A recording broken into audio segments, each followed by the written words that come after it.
ఏదేమైనా ఏనాడైనా నీ దారిలో నేను,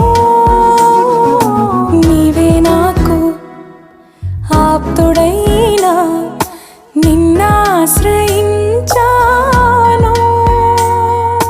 సజీవుడా నీవే లేని నేనే వ్యర్థము.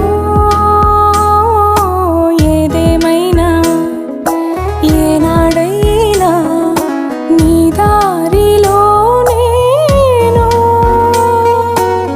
యేసుతో రాజ్యము చేసే భాగ్యము నాకు.